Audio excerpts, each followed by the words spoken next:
So knock, knock, knock. Hi, my name's Sean. I'm with Keller Williams Advantage Realty. Our office is right around the corner. We noticed that your house has shown up on the county website as a foreclosed home. Our goal is to help you keep your home. Okay? Stay in your home. Yeah. So they already know you do that. What? Why would you do that? Because we believe, that's a great question. We believe home ownership is a priority, and we want to maintain home ownership in our areas. Okay, that's the script. Well, you can do it any way you want. I'm just telling you how I do it, and successfully for many, many years, many times, many, many years. So you can do it any way you want and measure your own success. So then they'll say, I've got it handled. You hear that all the time. Yeah. I've got it handled. Leave me alone. Yes. Right. And then it's, okay, so how do you have it handled? I'm working it out with my bank. What they're implying is a forbearance. Okay, that's what they're implying. Or a loan mod. Well, not as much anymore. They're usually talking forbearance at that early stage, right? Because of the order, right? The bank, if they can get them through a forbearance. What is a forbearance? Well, we're going to go through that. Sure. It's one of the options. Okay. So they're usually working through a forbearance. So then my question is if that doesn't work, do you know your other options? You have 7 options from this point on, and I would love to meet with you and your spouse and sit down and talk with you about your other options. That's the whole script. That's the whole thing. You don't have to modify it. You don't have to go crazy. Now to the sticky note point, which I think is funny because we came up with this because we used to write, please call me about your home on the sticky note, put that on. And then we figured out that didn't work. What does work, it's not as good, is please call me. I really need to talk to you. Yeah. Sean. Yeah. Or just please call me. And then literally, like, you don't put it on the door, you put it on the window of the house. Yes. So when they look out the window, they see the damn sticky note on their window. Because on the door, they don't see it. Right? But on the window, they can't miss it. Correct. Right? And we found that worked really well because you would get down the street and they would call you and say, hey, you left a sticky note on my door. Because sometimes they think you're delivering a package or something. Yes. And we've tried different color sticky notes. We've tried yellow ones, pink ones, blue ones. And you got to be on your game when they call you because you don't know which house it was. I did 6 sticky notes. So you got to start asking questions. You don't go, which address are you? Because it just ends quickly. Yeah. You go, oh, okay, you got my note. Have you already filed an intent to cure? Do you know about the Colorado Emergency Assistance and whatever? Yeah. And then I asked a minute later, no, I went to 3 houses today, not 20. Which one was yours? And then I can be more intelligent as I'm looking them up on Reno. Right. Yeah, perfect. Go on. Perfect. Okay. So they say, no, I got it handled most of the time. You're going to get, leave me alone. No, I got it handled. But about 1 out of 10, I think is fair. They say, yeah, I'd be interested in talking to you, or you've asked enough questions on the front porch to get them to open their mind to sitting down with you, right? So now if you can, like, I won't usually meet with them in that moment. I'll say, well, I'm going to be back in the area tonight at about 4. Is that a good time? Yeah. Right? Is 4 or 6 better for you tonight? Is all the decision makers or all the parties going to be there? Because I'd like to explain it to you and them in case anybody has any questions, right? I always try to go to the wife. Usually the wife's the ultimate decision maker. So that's just my life. That's your life. That's what I live in. So she left.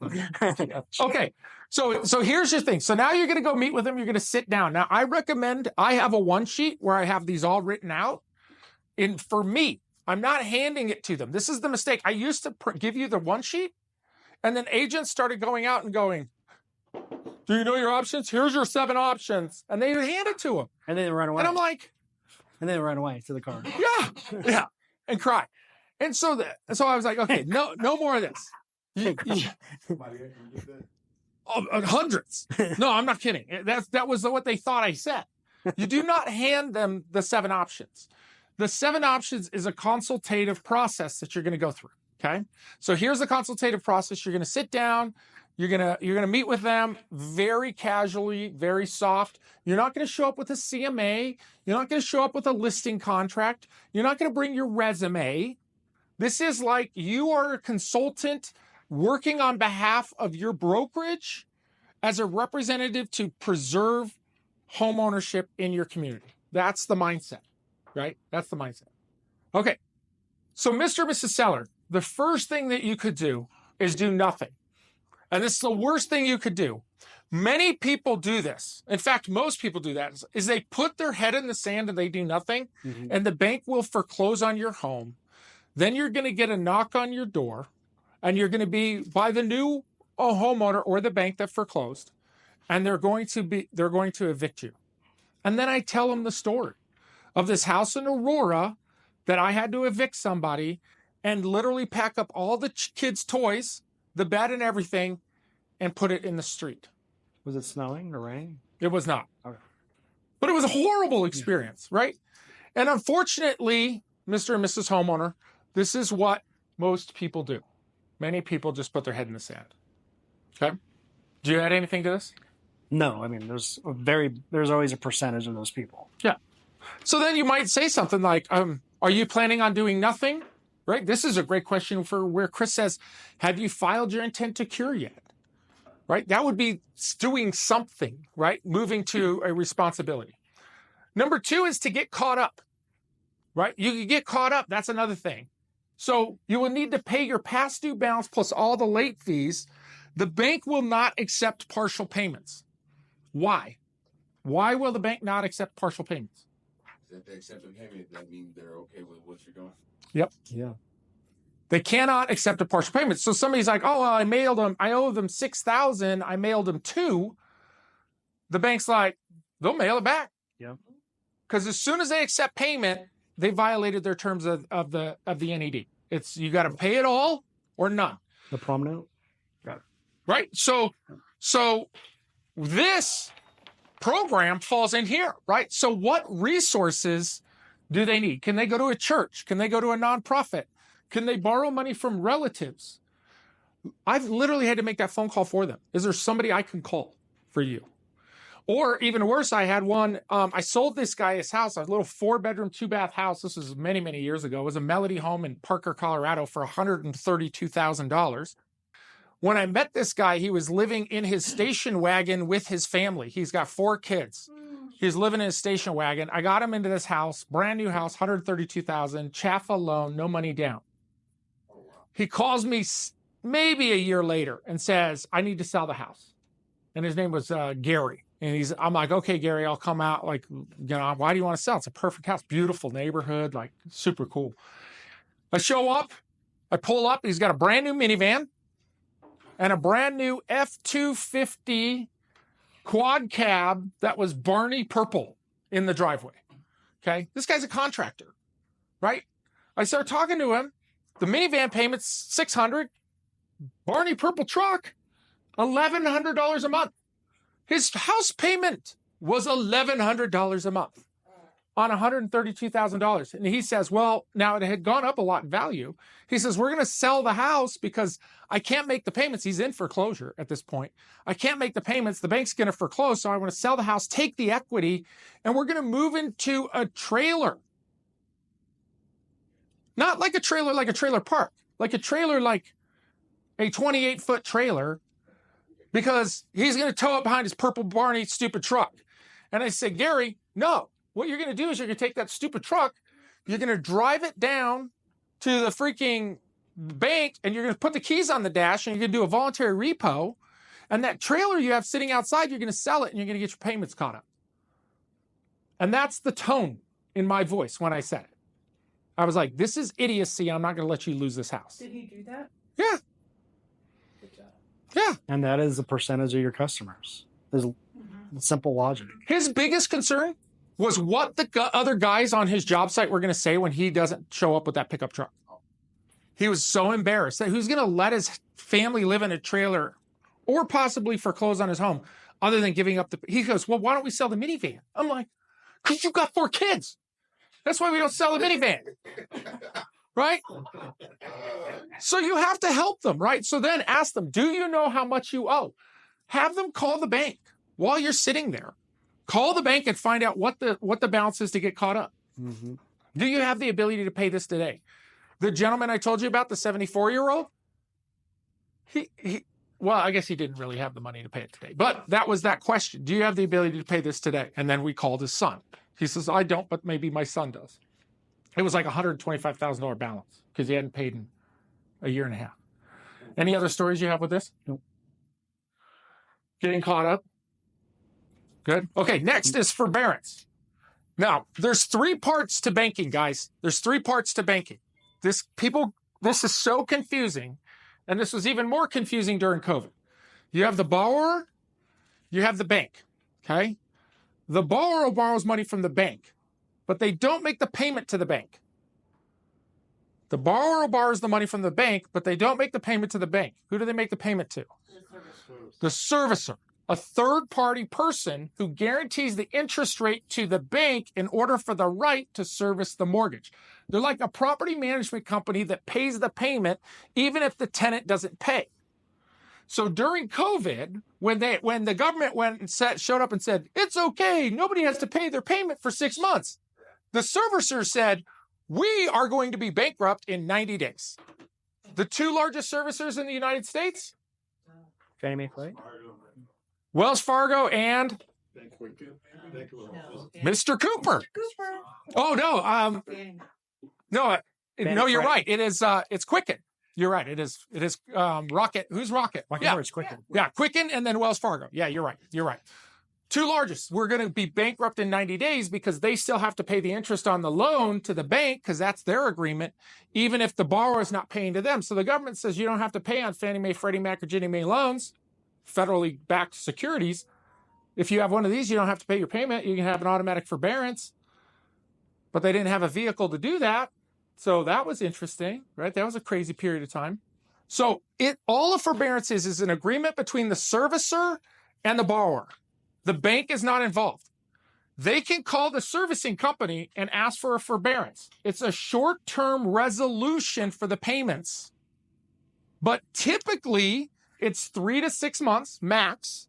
And at the end of that forbearance period, either the full amount's due, okay, meaning, yeah, we'll let you skip 2 payments, but your third payment is the 2 you missed plus your third, plus your payment that's due.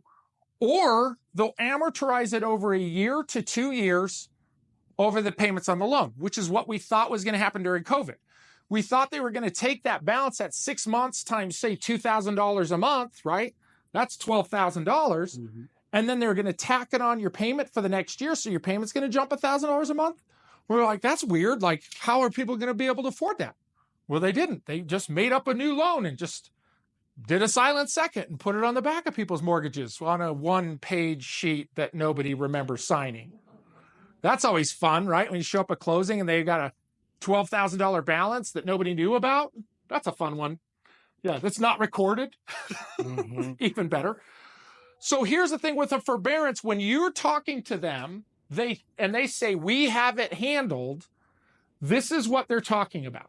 They're talking about, we're talking to the servicing company and we're negotiating a forbearance. Now, who does the foreclosure department work for?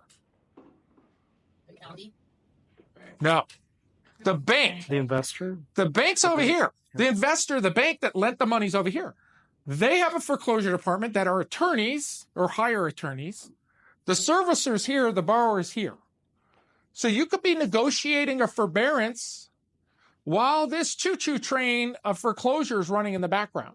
This is why as agents, as real estate agents, it's our job to monitor that sale date. It's our job, right? Especially if we have an agency agreement with them, we need to be monitoring those sale dates. Is that fair? Yes. You probably know every property that you're investigating. You probably know the sale date on every one of them. Mm-hmm. Yeah. Okay. Anything you want to add here? Negative. Now, right now, forbearances, pretty easy to get, right? Banks are trying not to foreclose right now. No, they want to be good based on the public size. Yeah. It's weird. We're the weirdest time right now. And one day, if they go bad, then there'll be opportunity. Yeah. Again, I've been 29 years. I've never seen anything like this. Like I just had somebody, I had somebody get a loan modification, doesn't even have a job. And they gave him a loan modification. Sweet. And the person that the property's entitled is in prison. She got a POA. The wife got a POA for her husband who's in jail for 7 years. She doesn't have a job, and the bank gave her a loan mod. Maybe she's To make it look like the stock isn't going down with the foreclosure. kind Yeah. Or public perception. Maybe she's doing it right and you're doing it wrong. She's smarter than me. Okay, so a loan modification requires a change in the note. So an interest rate change, a term change, a payment change, anything like that that has to do with the note and deed of trust requires a loan modification. So a loan modification, think of it like an amend extend to a contract, right? We're changing the terms of the note, okay? A forbearance doesn't change the note. A forbearance is like a handshake. Okay, yeah, you can pay this money over the next 3 months. It's cool. We'll settle up later. A loan modification means they're changing the note. So this requires, typically in the past, like a full loan approval process. So 2 years bank statements, pay stubs, credit pull, all those things. They're going to verify job, they're going to verify assets, everything in order to give you a loan modification. Traditionally. Right now, the rules are out the window. They're giving loan modifications like they're popping Pez. It's the craziest thing, right? I mean, she does like do Uber Eats. Okay. But her Uber Eats income is the same as what her mortgage payment is. So her mortgage, they reinstated her with the loan mod, took the $20,000 balance, tacked it on the end of the loan, gave her a loan mod. Her payment's $2,100 a month, okay? And she makes $2,000 a month. But he's probably making $5 He's in prison. in jail. Yep. Okay. They make a good living in They there. must. I don't know. And the street rent. Yeah. Fed. Yeah. There ain't no good living, I tell you that. So a loan mod. Still slinging dough. You guys kill me. I got 22 minutes to finish this. Slinging. Okay. So loan modification. Trust me, this guy wasn't. This guy got caught with something else. So P. Diddy and him were on the same server. Let's just put it that way. Oh, yeah. I dropped it. You got that, right? Okay. So this is a long-term solution. If you get somebody a loan modification, they're typically pretty good for a period of time. Is that fair? Yes. Yeah. Okay. Till they decide to sell or they want to refinance. With the same company. Yep. Okay. Next is to refinance. So I know you're thinking, how can somebody refinance if they're in foreclosure? So let's go back to my gentleman who's 74 years old. He owes over $100,000 in back payments, right? I think it was almost 100. That was right at that, right? 75. Well, he got older. It's been a few years. So we call his kids and we're like, can you help him out? His kids say, we don't have that kind of money. We actually want him to move. He was like, their kids are down in like Alabama. We want him to move down here. We want to get the house sold. He's literally going to sale in 2 weeks. The bank has been holding off foreclosure for a year. They are like, we are foreclosing. This guy, he's not paying attention. So we went to a hard money lender. And we said, look, we're at like a 40% LTV. We want to borrow $100,000 against the house. They still are well below 70% LTV. This house is right up here on Green Mountain too. We're well below 70% LTV. The hard money lender says 3 points. We're going to tack on 12% interest and we'll give you 6 months. And we're going to roll in all the payments. So he has no payments for 6 months, 12% interest. Horrible loan. Yeah. We go to the county, pay off the first mortgage, everything. So he's out of the first mortgage. He's got a hard money loan, covers the whole thing. We have 6 months now to sell this house, to get it ready, get it prepped, to get it sold. We sold it for like $475,000. After his payoff and everything, he walked away with like $150,000. Okay. Solve the problem. Okay. So when we say refinance, we're not saying call Wells Fargo. Yeah. Right. Because it's all credit driven. Typically. Or asset. Yeah. Right. And they don't usually approve. Oh, Wells Fargo. Yeah. Or anything. Yeah. So the hard money lenders don't care. Correct. But I was told they can't really do a lot of those because it's the Dodd-Frank rule. Yeah. The Dodd-Frank is like you can't prey on homeowners behind on their payments and charge them 25% interest. If it was owner occupant, you can do hard money. You can't do hard money with primary residence. Yeah, primary residence. Whoops. Shame on I've been me. done. So Well, The rules you are take out that, but did you take it out with your money? Because No, you could, I didn't do it. okay. No, I didn't put anything in there. Because somebody else could have been the hard money that did the finagling. There's workarounds. So you show you did Is that no? Is that no? No, I didn't buy it. No, he refinanced and we listed and sold it. Okay. I did not have any ownership. And there's interest really in no it at all. hardship in there. We gave him a service. So if you're going to get in trouble, he can't complain on that. He bought him time, stopped the auction, commissionectomy. How well do you know me? He's Of course I Mr. didn't. Commissionectomy. Refinance with a co-signer. So maybe one of his kids. Maybe one of his kids went on it. Yeah, I didn't have anything to do with the refi. I just got him in touch, and his What's that? son was involved. Yeah. We just got the property sold. So, okay. Next, Bankruptcy. bankruptcy. Right, bankruptcy. So in Colorado, if somebody files a bankruptcy, it halts the sale at that time. So if it's 110, 120 days from the time the NED is filed to the sale date, and on day 60 they file a bankruptcy, it halts it right there. It does not restart it if the bankruptcy fails. And this is what's really risky. When you file a bankruptcy, the assets become the property of the trustee. The trustee is in control of the house, your assets, everything, okay? So in order to stop a sale, the property has to be part of the bankruptcy. So now it's technically the trustee's property. Dependent on the homestead exemption in Colorado will determine if the trustee says we need to sell the house or not. Mm-hmm. So the risk is the trustee could force the sale of the house. You, as the borrower, have the right to withdraw your bankruptcy if you want to. If the trustee says we have to sell the house, you can say, never mind, I'm going to back out of the bankruptcy, pull out, but it will restart the foreclosure on the 61st day. And so it's a huge risk if you're filing a bankruptcy, because a lot of people will file a bankruptcy to stop the sale date right before it goes to sale. Within a day. Yeah. Yeah. Mm-hmm. But the problem is if you withdraw that bankruptcy, you have a day. Because they'll just restart and they'll set a sale date and they'll sell it the next week. Right? Yes. You kind of get back in line a little bit. A little bit. Yeah, because they need time. But they don't have to. Yeah. And a bankruptcy is usually a 5-year term where you agree to pay monthly payments. Well, that would be a to the chapter trust- 13. 13. Yeah. Two, whatever it is. Yeah. And then a 7. But a lot of people will file it themselves, and it's like a $400 application fee online, where most attorneys charge about $2,000 to $3,000. And I've met people that will file 3 to 4 bankruptcies on their own just to stop the auction. They've been doing it for over a year and a half. Yeah. I had a friend that bought a house that took 6 years for the bank to foreclose on it because they kept filing bankruptcies. So the issue is the meter's always running because the per diem of them being late with Mr. Cooper is adding up. So when I meet these people and they're done with their 3rd bankruptcy, I'm like, well, you don't owe 50, you owe $100,000 because you haven't made any payments as you're playing your bankruptcy game in over a year. And they're like, well, I don't like your offer because I think the house is worth this. I'm like, well, you're staying here for free and the meter's running every day at $200 a day. Yeah. Yeah. So now, did you know in Colorado, hey, Lily, this is really good. This is a good part. This is the best part. This is why we paid the big money to get here today. Did you know in Colorado, I don't know if this is federal, but in Colorado, it's illegal for attorneys to pursue pre-foreclosures? You're right. I heard of that. Yeah. They can't. It's like ambulance chasing. They can't call them. They cannot.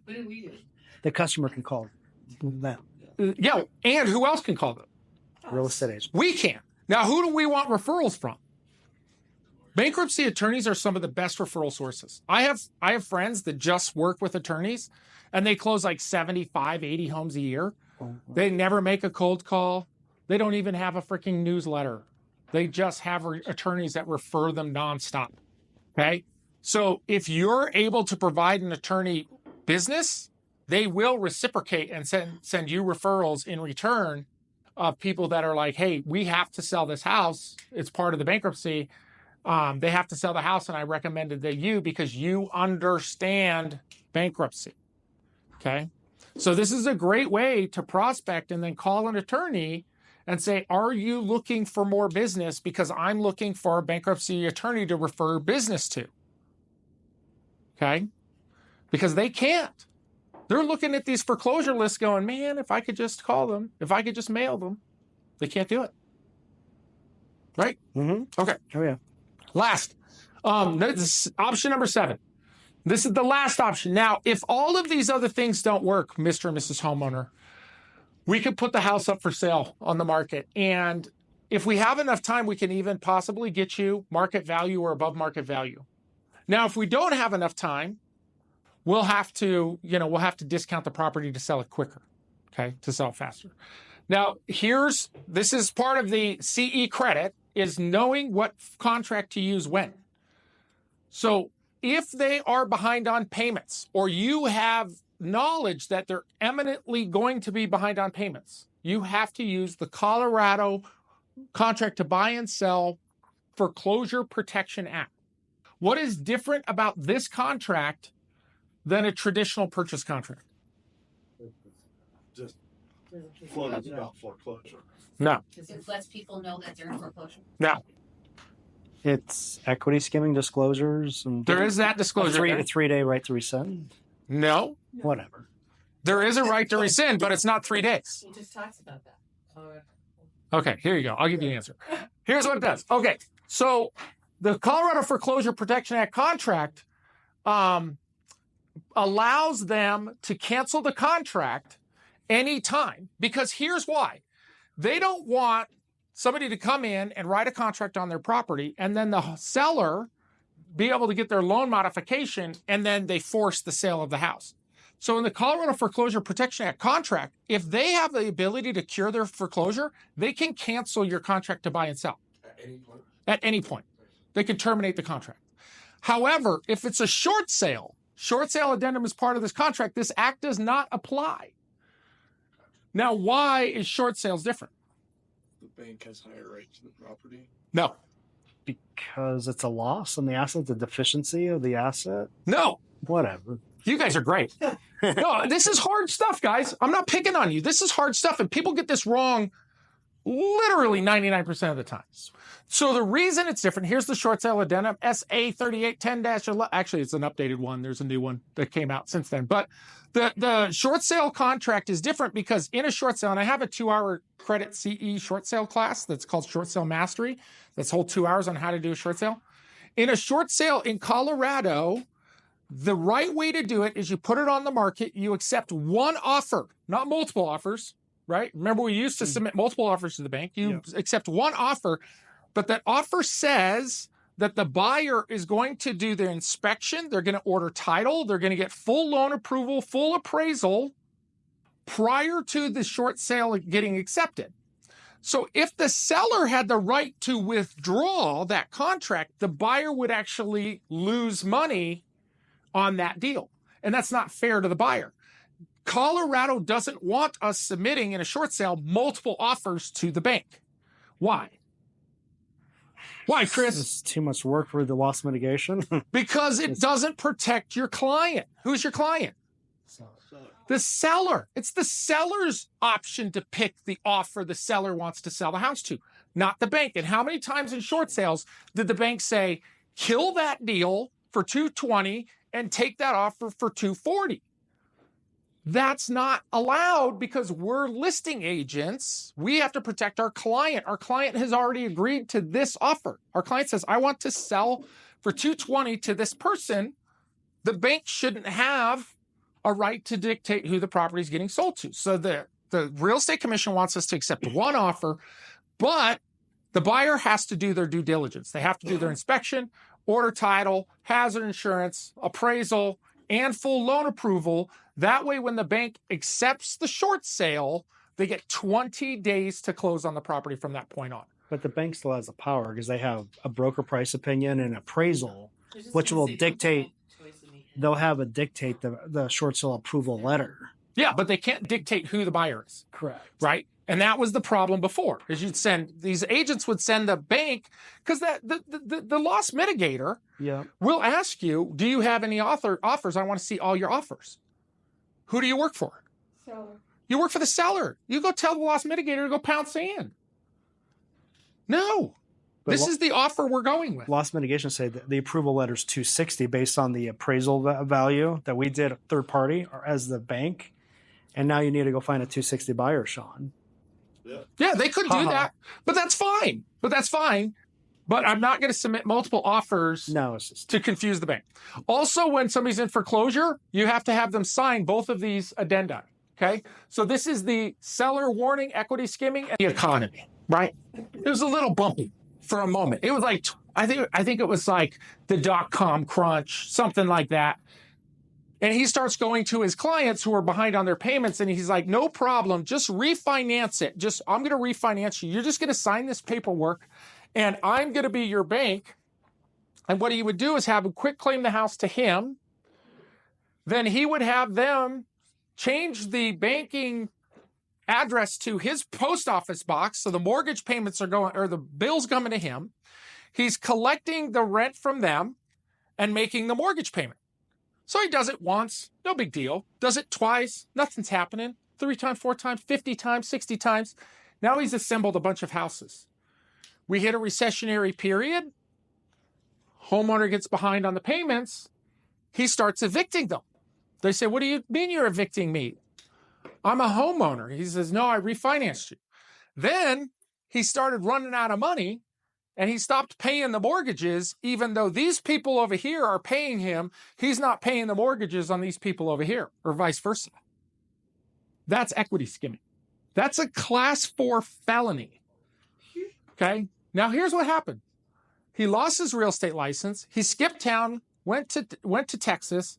He got caught 4 years later, and he served 7 years in federal prison. This happens all the time. This happens to people who are decent people. We know another person this happened to. And they weren't bad. They just didn't understand the risk of doing subject to.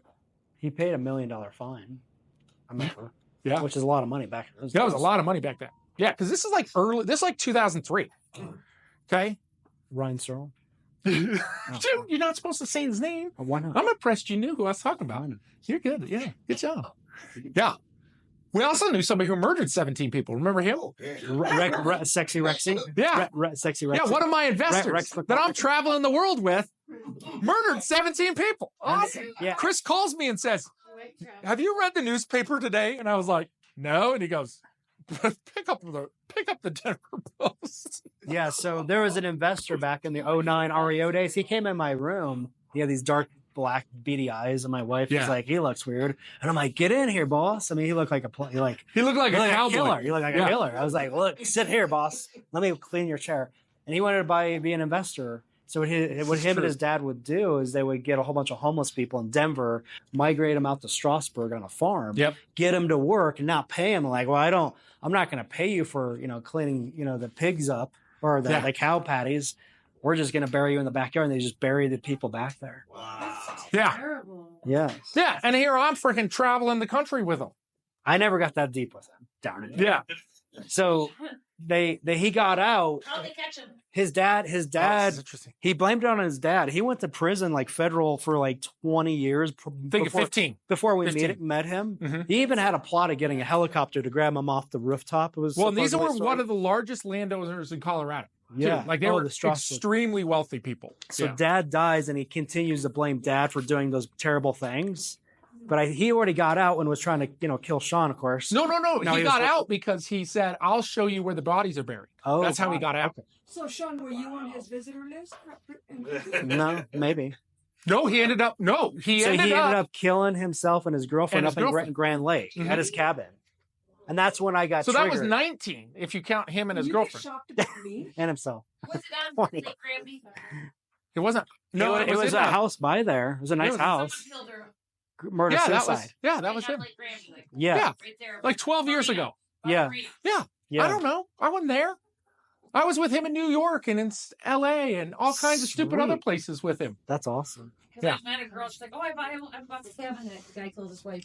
Okay, so we're almost done. So if the mortgage is greater, if you owe more than the house is worth, we can do a short sale. Now, right now, obviously, with houses appreciating 100% in past 3 years, not many short sales out there. They do happen, though. I actually just saw a short sale the other day. But what it was interesting is the bank instigated the short sale, right? And the bank, it was a fix and flip. The flipper screwed the deal up. The bank negotiated a short sale, put it right back on the market with an agent with a pre-negotiated short sale. We're going to automatically take this loss. So, How do you become one of those agents? like this. You got to go to the customer. Nobody's there. Plus the bank. short sales on reverse equity But loans. don't banks already have people to do that? Right? No. There's not a lot. The bank has no because the short sales prior to the sale, the bank has no power over that property. Unless it's like a hard money lender. Until it goes to foreclosure, there's no power over that property. Unless it's a hard money lender in town that has. Find the person in charge. Who has that? It's Not on the county. You just pull the title. This is the person who owns it. Right? Is that their phone number? If they're in a different country? Is that what you Do they said? have a phone number, address, like from the county? So she's talking about the bank short sale bank, I The think. short sale. No, No. there's really no asset manager. There's no asset manager for the short sales. Yeah, attend my 2-hour short sale class. The price is going up though. We're gonna go. It's gonna be $400. Okay. Oh snap! So lastly, red flags, quick claim transfer deeds. Be very careful of those. If you're involved in any kind of subject to, both parties need to have an attorney. Okay, so if you're doing a subject to where you're leaving the mortgage in place and you're transferring title, that's subject to, then you need an attorney for the seller and an attorney for a buyer. Last time I hired an attorney was Frescona, or it was John Goodman, Frescona, Joyner, and Goodman, John Goodman. It was $7,000 for him to review the contract. Okay, that's what it costs, $7,000 to review a contract.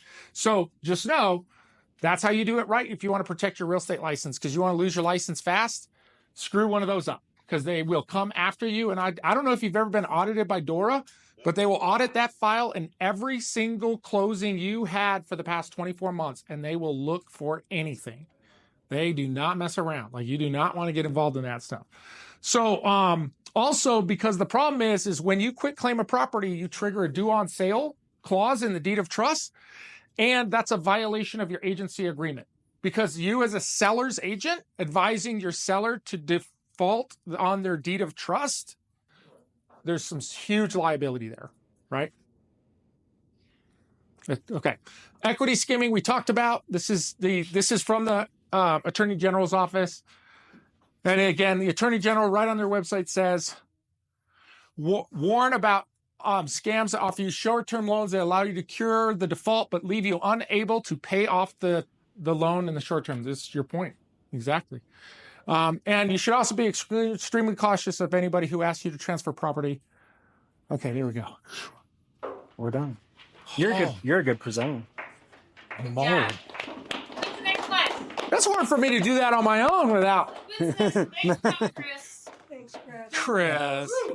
I'm just a guest listening to him. Okay. I'm going to hang here for like 20 minutes. If you guys have any questions, you're not going anywhere, are you? Negative. Okay. I'll say it. On your CEs, as long as you filled that out, I will email your CE out to you. Okay. So you'll get an email from me.